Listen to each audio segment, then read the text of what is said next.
తాకట్టులో ఉన్న బంగారాన్ని విడిపించి ఆ రోజు ఆన్లైన్ రేటుకే మేము కొంటాం. Sharma gold company. నమస్కారం, సుమన్ టీవీకి స్వాగతం.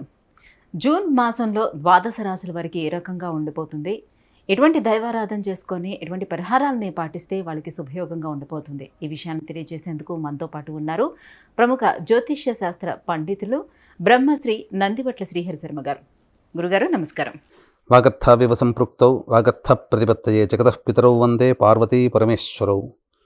సదాశివసమారంభాం శంకరాచార్య మధ్యమాం అస్మదాచార్య పర్యంతం వందే గురు పరంపరాం. ఆదిత్యాయ చ సోమాయ మంగళాయ బుధాయ చ గురుశుక్ర శనిభ్యశ్చ రాహవే కేతవే నమః. గురుగారు, వృషభ రాశి వారికి గ్రహస్థితిగతులు ఈ జూన్ మాసంలో ఎలా ఉన్నాయి, ఎటువంటి ఫలితాలను ఇస్తున్నాయి? వృషభ రాశి వారికి జూన్ నెలలో ఎలా ఉండబోతుందనేటువంటి విషయం తెలుసుకునే ముందు ఆ జూన్ నెలలో ఉన్నటువంటి గ్రహ సంచారం యొక్క స్థితిని మనం తెలుసుకుందాం. అద్భుతమైనటువంటి ఒక యోగ మాలిక ఈ జూన్ నెలలో ఏర్పడబోతుంది. పంచగ్రహ కూటమి అనేటువంటిది వృషభ రాశిలోనే ఏర్పడబోతుంది. రవి, గురు, శుక్ర, చంద్ర, బుధులు వృషభ రాశిలో సంచారం. 12వ ఇంట రాశికి కుజుడు, అలాగే లాభస్థానంలో రాహువు మరియు దశమస్థానంలో శని భగవానుడు, పంచమ స్థానంలో కేతు.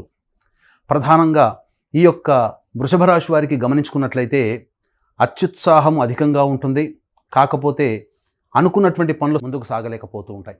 అయితే గ్రహాల యొక్క శుభ ఫలితాలు మిశ్రమంగా ఉన్నాయి. 50-50% ఉండడం ఈ కారణం చేత ముఖ్యంగా మీరు ఏ పని అనుకున్నా, ఇతరులతో ఏ పని చేయించుకోవాలనుకున్నా ముందుగా అహం అనేటువంటిది అడ్డు రావడం వలన ఈ జూన్ నెలలో అన్ని అవకాశాలు చాలా మటుకు కోల్పోతారు. కాబట్టి అహాన్ని వీడి మీరు గనక అందరితో కలిసి ముందుగా ప్రయాణం చేసినట్లయితే మీ యొక్క పనులన్నీ కూడా చక్కబెట్టుకుంటారు. ఎందుకనంటే 12వ ఇంట కుజుడు, అలాగే 5వ స్థానంలో కేతు, ఈ గ్రహాల యొక్క ప్రభావం వలన మానసికమైనటువంటి ఆందోళనతో కూడుకున్నటువంటి జీవితం ఈ యొక్క జూన్ నెలలో వృషభ రాశి వారికి ఉండబోతుంది.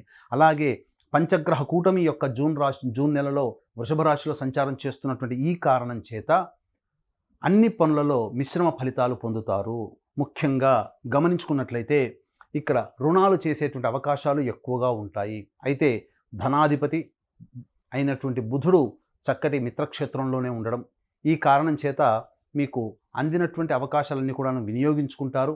అలాగే ధనాన్ని ఇతరులకి ఇచ్చేటువంటి వ్యవహారంలో ఆచితూచి స్పందించండి. ముఖ్యంగా విద్యార్థులు బాగా కష్టపడితే తప్ప ఫలితాలు పొందలేరు. కాబట్టి దీనికి ముందుగా దైవ ఆరాధన, ఆత్మవిశ్వాసంతో విద్యార్థులు ముందడుగు వేసినట్లయితే చాలా చక్కటి శుభ ఫలితాలు పొందుతారని చెప్పవచ్చు.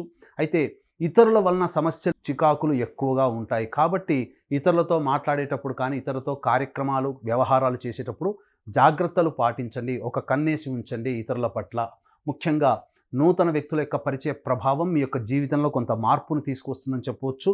అయితే ప్రధానంగా వ్యాపారస్తులకి అనుకూలమైనటువంటి సమయము. ముఖ్యంగా రియల్ ఎస్టేట్ రంగంలో ఉన్నటువంటి వారికి జూన్ నెలలో అనూహ్యమైనటువంటి శుభ ఫలితాలు పొందుతారని చెప్పవచ్చు. అయితే ముఖ్యంగా ఆహార నియమాలు పాటించాల్సినటువంటి పరిస్థితి ఉంటుంది. సమయానికి భోజనం చేయలేకపోవడం, అలాగే శరీరము సహకరించకపోవడం వలన అనుకున్నంత వేగంగా, ఆలోచించినటువంటి వేగంగా మీ పనులను పూర్తి చేసుకోలేకపోతారు. ఏది ఏమైనప్పటికీ కూడాను ప్రధానంగా మీరు దైవ ఆరాధనతో, ఆత్మవిశ్వాసంతో ముందడుగు వేసినట్లయితే ఈ యొక్క వృషభ రాశి వారికి అన్నింటా శుభ ఫలితాలు ఉంటాయని చెప్పవచ్చు. ఇక గమనించుకున్నట్లయితే 1వ తారీఖు నుంచి 14వ తారీఖు వరకు కూడా ఈ యొక్క శుభగ్రహాల యొక్క కలయిక అధికంగా ఉండడం కారణం చేత వ్యాపారస్తులకి మంచి రాబడి, అధిక దిగుబడి, అలాగే అన్ని రంగాలలో ముందడుగు వేసేటువంటి పరిస్థితి ఉంటుంది. ఇక గమనించుకున్నట్లయితే 15వ తారీఖు నుంచి 30వ తారీఖు వరకు కూడాను ఈ సంబంధించినటువంటి గ్రహాలు శుక్ర, రవి, బుధులు మిథున రాశిలో సంచారం చేస్తున్నటువంటి ఈ కారణం చేత నూతన వాహన కొనుగోలు కానీ, నూతన గృహానికి సంబంధించినటువంటి కొనుగోలు కానీ, లేదా గృహంలో మరమ్మతులు కానీ ఏర్పాటు అయ్యేటువంటి అవకాశాలు ఎక్కువగా ఉంటాయని చెప్పవచ్చు. ముఖ్యంగా ఈ యొక్క వృషభ రాశి వారికి అనుకూలమైనటువంటి పరిస్థితులు ఉంటాయి. కాకపోతే ఇంతకుముందు చెప్పినట్లుగా ధనము పట్ల కాస్త జాగ్రత్తలు పాటించండి. మీ చేతిలో ధనము మంచినీళ్ళలా ఖర్చు అయ్యేటువంటి అవకాశాలు ఉంటాయి. కాబట్టి 1కి 4 సార్లు ఆలోచించి ధనపరమైనటువంటి విషయాల్లో ఆలోచన చేసి ముందడుగు వేయండి అని చెప్పవచ్చు. ఇక గమనించుకున్నట్లయితే 18, 19వ తారీఖుల్లో, 22, 23వ తారీఖుల్లో ఈ యొక్క ప్రభావము అనగా మానసికమైనటువంటి ప్రశాంతత లోపిస్తుంది. చికాకులు, సమస్యలు అధికంగా ఉంటాయి. ముఖ్యంగా ఇతరులు మిమ్మల్ని మోసం చేశారనేటువంటి బాధనే మిమ్మల్ని ఎక్కువగా ఇబ్బందులకు గురి చేస్తుంది. కాబట్టి ఈ 18, 19, 22, 23 తారీఖుల్లో కాస్త నిర్ణయాలు అనేటువంటి వాయిదా వేసుకోండి. ప్రధానమైన నిర్ణయాలు తీసుకోకుండా జాగ్రత్తలు పాటించండి. ఇతరులు అనగా సోదర సోదరుల మధ్య విభేదాలు కూడా తలెత్తేటువంటి అవకాశాలు ఉంటాయి కాబట్టి జాగ్రత్తలు పాటించండి.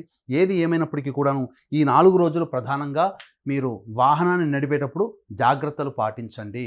ఎక్కువగా ఆలోచన చేయకండి, దైవానికి వదిలేయండి, కష్టాన్ని మీరు పడండి, మీ యొక్క శక్తిని మీరు నమ్ముకోండి.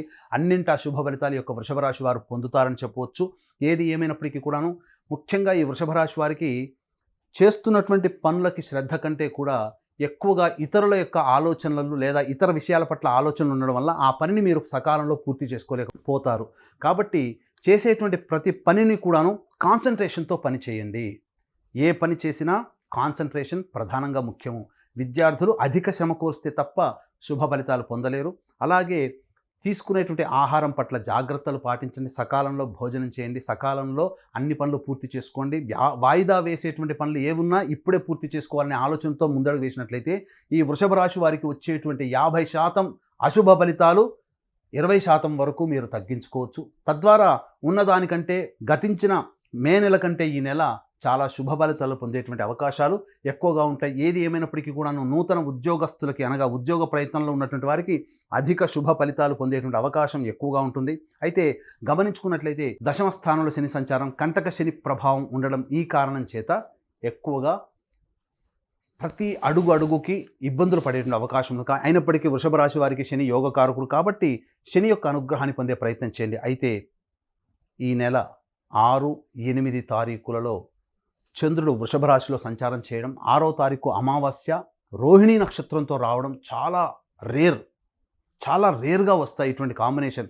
అమావాస్య ఈ వృషభ రాశిలో ఏర్పడడం చేత కొంత మానసికమైనటువంటి ఆందోళన అధికంగా ఉంటుంది. చేసే పనులలో మనకు మంచి జరుగుతుందో లేదో అనేటువంటి భయం ఎక్కువగా ఉంటుంది. కాబట్టి దీన్ని దృష్టిలో పెట్టుకొని వృషభ రాశి వారికి కంటక శని ప్రభావము, అలాగే వృషభ రాశి వారికి 50% గ్రహాలు అనుకూలంగా లేని కారణం చేత ఇబ్బందులు పడేటువంటి అవకాశం ఉంటుంది. కాబట్టి దీన్ని దృష్టిలో పెట్టుకొని ఈ యొక్క 6వ తారీఖు జూన్ నెల 6వ తారీఖు రోజున శనీశ్వర జయంతి సందర్భంగా మా పీఠం ఆధ్వర్యంలో వృషభ రాశి వారికి సంబంధించినటువంటి దోషాలు తొలగడం కోసమే శనీశ్వర హోమం, అఘోర పాశుపత హోమం, వివాహం కావాల్సిన అబ్బాయిలకి అమ్మాయిలకి హోమాది కార్యక్రమాలు జరపబడుతుంది. కేవలం 1200 రూపాయలు మాత్రమే దీనికి రుసుముగా చెల్లించిస్తే సరిపోతుంది. జరిగిన కార్యక్రమం అంతా కూడా మీకు టెలికాస్ట్ చేయడం జరుగుతుంది. ఇక ఈ సంబంధించినటువంటి విషయాల పట్ల చూసుకున్నట్లయితే ప్రధానంగా వ్యయస్థానంలో కుజ యొక్క సంచారం ఈ నెల మొత్తం కూడా ఉండబోతుంది. ఈ కారణం చేత ముఖ్యముగా మీరు మీ యొక్క స్వస్థలానికి కానీ, మీరున్నటువంటి ప్లేస్కి కానీ, లేకపోతే మీరు పనిచేసేటువంటి కార్యాలయానికి కానీ, లేదా దంపతుల మధ్య కొంత భేదాభిప్రాయం, కొంత దూరం జరగాల్సినటువంటి అవకాశాలు ఎక్కువగా ఉంటాయి. కాబట్టి వాగ్వివాదాలు చోటు చేసుకుంటూ ఉన్నట్లయితే అన్ని రకాలుగా శుభ ఫలితాలు పొందుతారని చెప్పవచ్చు.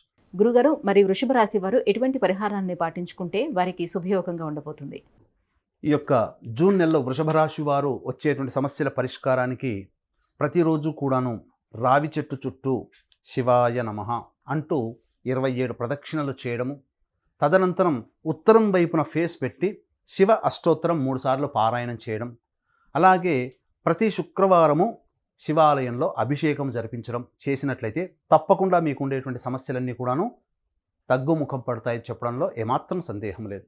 గురుగారు, వృషభ రాశి వారికి ఎటువంటి పరిహారాలను పాటించుకోవాలి, ఈ మాసం అంతా ఏ రకంగా ఉండబోతుందన్న విషయాన్ని తెలియజేసినందుకు ధన్యవాదాలు. సర్వం శ్రీ ఉమామహేశ్వర పరబ్రహ్మార్పణమస్తు. సుమన్ టీవీలో మీ పర్సనల్ అండ్ బిజినెస్ ప్రమోషన్స్ కోసం కింది నెంబర్కి కాంటాక్ట్ చేయండి.